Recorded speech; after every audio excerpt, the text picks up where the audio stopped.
నేను ఒక 10 నిమిషాలు 15 నిమిషాలు మాత్రం పంచుకుంటాను. ఆల్రెడీ నేను ఐరాల ప్రాంతంలో ఒక గంట సేపు మాట్లాడాను. ప్రియమైన దేవుని ప్రియులారా, మరి ఈ 2026వ సంవత్సరం చూడడానికి దేవుడిచ్చిన ధన్యతను బట్టి, ఆయుష్కాలాన్ని బట్టి, ఆరోగ్యాన్ని బట్టి మరొకసారి దేవునికి వందనాలు చెప్తూ మీ అందరికీ నూతన శుభాకాంక్షలను తెలియపరుస్తూ ఉన్నాను. హల్లెలూయా, హల్లెలూయా. మరి మనకు చక్కటి వాగ్దానాన్ని ప్రభు మనకు ఇచ్చాడు. ఏమంట? మత్తయి సువార్త 6వ అధ్యాయం 13వ వచనములో, నేను ఎక్కువ ప్రసంగం చేయాల, చదవండి. మత్తయి సువార్త 6వ అధ్యాయము 13వ వచనములో 33లో ఏం రాయబడింది? కాబట్టి మీరు ఆయన రాజ్యమును నీతిని మొదట వెదుకుడి, అప్పుడు అవన్నీ మీకు అనుగ్రహింపబడును. ఆమేన్, హల్లెలూయా. అప్పుడు మీకు అన్నీ అనుగ్రహింపబడును. ఆహారమా, వస్త్రమా? దేవుని ప్రియులారా, ఒకేలా ఆహారంతో ఆకలి దప్పులతో ఉన్నారా? వస్త్రహీనతతో ఉన్నారా? వ్యాధితో ఉన్నారా? బలహీనతతో ఉన్నారా? సొమ్ముసిలిపోయారా? అప్పు సమస్యలో ఉన్నారా? దిగజారిపోయారా? ఎప్పుడైతే ఆయన రాజ్యాన్ని, ఆయన నీతిని మీరు వెతుకుతారో అప్పుడు మీకు ఏదేది కావాలో సమస్తమును దేవుడు మీకు అనుగ్రహించుచున్న దేవుడుగా ఉన్నాడు. నేను ఇక్కడ వచ్చి కానుకలు అర్పించి, దేవుని ప్రియులారా, నేను వాగ్దానాన్ని తీసుకున్నప్పుడు, దేవుని ప్రియులారా, ఇక్కడ మనం చూస్తున్నాం సంఘానికి మత్తయి సువార్త 6వ అధ్యాయం 33లో, కాబట్టి మీరు ఆయన రాజ్యమును నీతిని మొదట వెదకండి, అప్పుడు అవన్నీ ఇవ్వబడును, ఇస్తానన్నాడు. రెండవది చూస్తే నాకు ఇచ్చినటువంటి ప్రామిస్, వాగ్దానము ఎహెజ్కేలు గ్రంథం 36:11లో, మునిపిటి కంటే అధికమైన మేలు మీకు కలుగు చేస్తాను. 2025 సంవత్సరంలో కంటే ఈ 2026వ సంవత్సరంలో అధికమైన పరిచర్యలో మేలులు చేయబోతాడు. కుటుంబములో, పరిచర్యలో దేవుడు గొప్ప మేలును ఆయన చేయబోతాడు. ఎప్పుడంటే ఆయన రాజ్యమును, ఆయన నీతిని మనము వెతికినప్పుడు గొప్ప మేలులు, రెండంతల మేలులు ఆయన చేయబోతాడు. యెహోషాపాతు రాజు యూదా వారికి, యెరూషలేము వారికి ఒక మాట చెప్పాడు. ఈ 3 విధములైన గుంపుకు భయపడొద్దండి, ధైర్యంగా ఉండండి. ఆయన ఒక్క మాట చెప్పాడు. ఏమి మాట అంటే, నా మాట నమ్మండి. హల్లెలూయా. మరి 2 దినవృత్తాంతములు 20వ అధ్యాయములో, ప్రియమైన దేవుని బిడ్డలారా, 20వ వచనములో ఆయన అన్నాడు, మీరు చదివితే, అంతటా వారు ఉదయమున లేచి తెకోవా అరణ్యమునకు పోయిరి. వారు పోవచ్చుండగా యెహోషాపాతు నిలబడి, యూదావారులారా, యెరూషలేము కాపురస్తులారా, నా మాట వినుడి. ముందు యెహోషాపాతు రాజు మాట వినండి. అది ఏమి మాట? అది యెహోవా మాట. యెహోవా దేవుడు ఏమి చెప్పుచున్నాడో అలాగూ ఆయన మాట వింటే, రెండవది ఆయన చెప్పుచున్నాడు. ఏం చెప్తున్నాడు? నా మాట వినుడి, మీ దేవుడైన యెహోవాను నమ్ముకొనండి. హల్లెలూయా. యెహోషాపాతు చెప్పే మాటను వినండి, మరి యెహోవాను నమ్ముకొనండి. అప్పుడే మనం విన్నాం, నమ్ముట నీ వలనైతే నమ్మువానికి సమస్తము సాధ్యం. నేను ఎక్కువసేపు మాట్లాడలేను గనుక, దేవుని ప్రియులారా, ఆయన మాట వినాలి, ఆయన మనం నమ్ముకోవాలి. ఆయన నమ్ముకోవడమే ఆయన రాజ్యమును, ఆయన నీతిని వెదకడం. 50 సంవత్సరానికి 52 వారాలు. ఈ 52 వారాల్లో దేవుని ప్రియులారా, 2025వ సంవత్సరంలో 52 ఆదివారాలు దేవుని మందిరానికి వచ్చి యెహోషాపాతు రాజు చెప్పినట్లుగా దైవజనులు ద్వారా దేవుడు మాట్లాడే మాటను ఎందరు విన్నారు? ఎందరు విన్నారు? లండన్లో నుండి మన ఇండియాకు వచ్చి మన సంఘ సభ్యులుగాను మనతో కూడా ఉన్నటువంటి జోగేష్ గారు దైవజనులుగా ఉంటూ ఆయన చెప్పిన మాటను బట్టి దేవుని ప్రియులారా, ఎందరూ 52 వారాలు దేవుని మాటలు విన్నారు. ఎందరూ ఆయన నమ్ముకున్నారా అమ్ముకున్నారా? దేవుని ప్రియులారా, ఆయన మాటను విన్నారా విడిచిపెట్టేశారా? హల్లెలూయా, హల్లెలూయా. ఎవరైతే ఆయన మాట, కుమారుడైన యేసుక్రీస్తును మాటను విని విశ్వాసం ఉంచుతారో వారికి నిత్య జీవము. అయితే నేను ఇక్కడ క్లుప్తంగా మాట్లాడుతున్నాను. యెహోషాపాతు అన్నాడు, మొదట నా మాట వినండి, రెండవది ఆయన నమ్ముకునండి, మూడవది ఆయన చెప్తున్నాడు అప్పుడు మీరు చప్పట్లు కొడదామా. ఈ 2025వ సంవత్సరంలో మీ కుటుంబాలు స్థిరపడకుండా ఉంటే, మీరు పొందిన రక్షణను, మీరు పొందుకున్న దేవుని మాటలను నమ్మండి. మరి దేవుని ప్రియులారా, మీ సహోదరులకు తెలియపరచండి, అనేకులను దేవుని వైపుకు మళ్ళించండి. మీ ఫ్యామిలీ స్థిరపరచబడుతుంది, మీ సహోదరుని ఫ్యామిలీ స్థిరపరచబడుతుంది.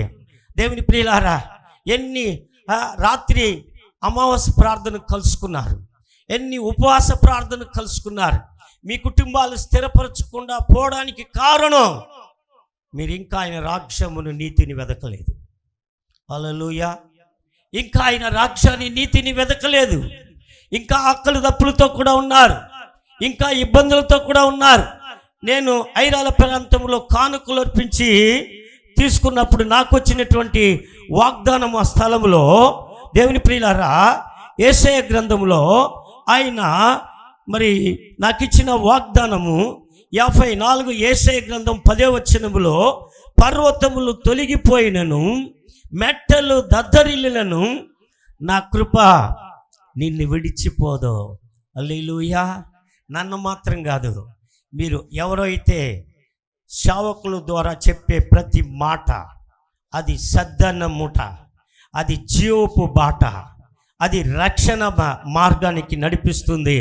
గనుక ఈ సమయంలో దేవుని పరిచర్లో, దేవుని ప్రియులారా, దేవుడు 2026వ సంవత్సరంలో మమ్మల్ని మాత్రం కాదు, మిమ్మల్ని ఒక నదిని మీ వైపుకు తిప్పబోతాడు. ఆ నది మీ వైపుకు మళ్ళిందంటే అది సముద్రంలో పడుతుంది. ఆ సముద్రపు నీళ్ళు అది మంచి నీళ్ళుగా మారబోతుంది. యెహెజ్కేలు ప్రవక్తను దేవుని మందిరానికి ఆత్మ ద్వారా ఆయన నడిపించాడు. దేవుని ప్రియమైన వారులారా, ఒక శరణం మాత్రం పాడదామా. Praise God.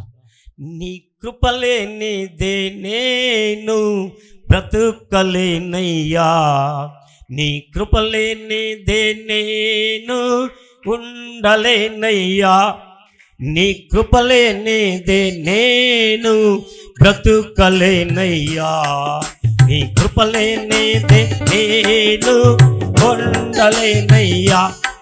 నీ నిలచుటా, నీ నడచుటా, నీ బ్రతుకుటా నీ కృపయేగా. నీ నిలచుటా, నీ నడచుటా, నీ బ్రతుకుటా నీ కృపయేగా. నీ కృపలేనిదే నేను బ్రతుకలేనయ్యా, నీ కృపలేనిదే నేను ఉండలేనయ్యా.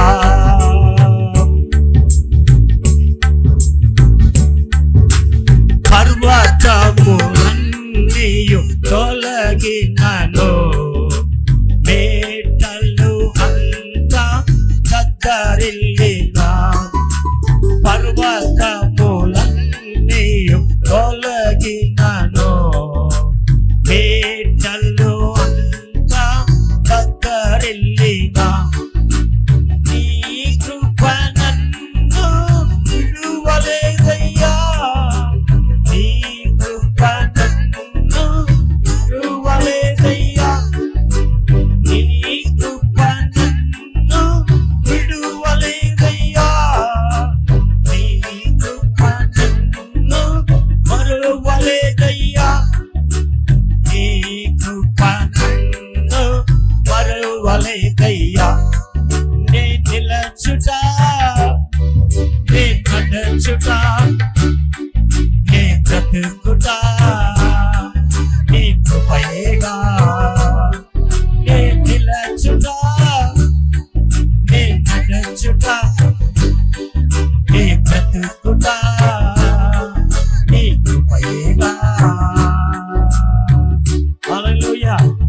హల్లెలూయా. గనుక దేవుని ప్రియమైన దేవుని బిడ్డలారా, సంగమా, నీ సహోదరులకి వెళ్ళి నువ్వు పొందుకున్న రక్షణ వాళ్ళకు తెలియపరిచి 2026వ సంవత్సరంలో ప్రభు సన్నిధిలోకి నడిపించండి. నేను ముగిస్తున్నాను. యెహెజ్కేలు ప్రవక్తను ఆత్మదేవుడు మరి దేవుని మందిరంలోనికి నడిపించి, దేవుని ప్రియులారా 47వ అధ్యాయంలో ముగిస్తున్నాను. 1వ వచనములో నుండి మీరు చదువుకున్నట్లయితే, అతడు మందిరపు గుమ్మమునకు నన్ను తోడుకొని వచ్చెను. మందిరము తూర్పు ముఖముగా ఉండెను. నేను చూడగా మందిరపు గడప క్రింద నుండి నీళ్లు మందిరము యొక్క గడప క్రింద నుండి నీళ్లు ఉబికి తూర్పుగా పారుచుండెను. ఆ నీళ్లు బలిపీఠమునకు దక్షిణముగా మందిరపు కుడి ప్రక్కను క్రింద నుండి హల్లెలూయా. నేను అవన్నీ స్టాప్ చేస్తాను. దేవుడు మీతో కూడా ఉంటాడు. చివరి వాక్యాన్ని మీరు చదువుకున్నట్లయితే, దేవుని ప్రియులారా, దేవుని రాకడ ఆలస్యమైతే వీటిలో నుండి కొన్ని మనం ధ్యానం చేసుకుందాం. ఎప్పుడైతే మనం దేవుని రాజ్యాన్ని, నీతిని వెతుకుతామో, దేవుని మందిరాన్ని వెతుకుతామో, దేవుని మాటలను వింటాము, ఆయన నమ్ముకుంటాము, మన ఫ్యామిలీ స్థిరపరచబడుతుంది. హల్లెలూయా. మన ఫ్యామిలీ తూర్పు తట్టు, పడమర తట్టు, ఉత్తరము తట్టు వ్యాపింపబడుతుంది. ఆయన అంటున్నాడు 9వ వచనములో, ఆయన 9వ వచనములో చెప్తున్నాడు. ఏం చెప్తున్నాడు? 8:8లో చెప్తున్నాడు. అప్పుడు ఆయన యెహెజ్కేలు ప్రవక్తతో ఇట్లా అన్నాడు, ఈ నీళ్లు ఉబికి తూర్పుగానున్న ప్రదేశమునకు పారి అరబాలోనికి దిగి సముద్రములో పడును. అప్పుడు సముద్రపు నీళ్లు మంచి నీళ్ళగును. వడిగా పారు ఈ నది వచ్చు చోట్లనెల్లా జలచరములన్నీ బ్రతుకును. ఈ నీళ్లు అక్కడికి వచ్చుట వలన ఆ నీళ్లు మంచి నీళ్ళగును. గనుక చేపలు బహు విస్తారమైన చేపలు. ఈ 2026వ సంవత్సరంలో లండన్లో ఉన్న జోగేష్ గారికి ఆ నది ప్రభు అయిన యేసు క్రీస్తుగా ఉన్నాడు. ఆయన నది జీవ జలముగా ఉన్నాడు. ఇక్కడున్న ప్రతి బిడ్డల మీదకి ఆ నది ఆ దినములో దేవుని ప్రియులారా, మారా నీళ్లను మధురముగా మార్చిన దేవుడు మీ బ్రతుకులను మధురముగా మార్చబోతున్నాడు.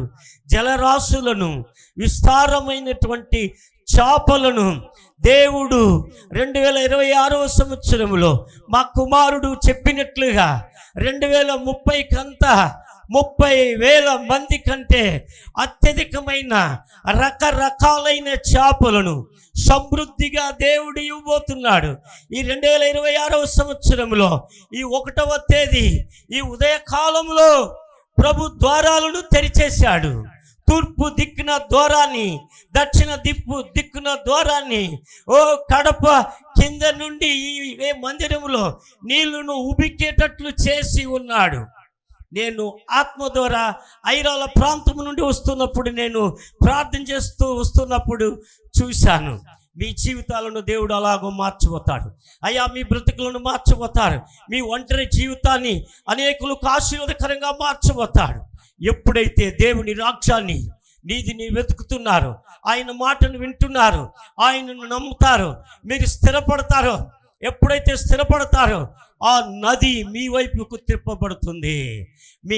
మీ కుటుంబం సముద్రంలో ఉన్న మంచి నీళ్ళ వలె, ఉప్పు నీళ్లు మంచి నీళ్ళుగా మారబోతుంది. జలరాశులను దేవుడు మంచి జలరాశులు ఇస్తాడు, మంచి చేపలను ఇస్తాడు, రకరకాలైనటువంటి వాటిని మీకు దేవుడు అనుగ్రహించబోతాడు. చప్పట్లు కొడదామా? God bless you. దేవుడు మిమ్మల్ని దీవించును గాక.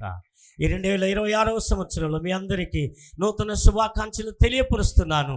ఆయన రాజ్యాన్ని, ఆయన నీతిని వెతకండి. సమస్తమును దేవుడు మీకు దయచేవాడుగా ఉన్నాడు. Praise God. God bless you. Pastor గారు చాలా యంగ్ అయిపోయినారు, కదా, తుఫాన్ లాగా దూసుకుపోయినారు. ఆమేన్ చెప్తారు గట్టిగా. ఒకసారి చప్పట్లు కొట్టి ప్రభుని మహింపరచుదాం. హల్లెలూయా.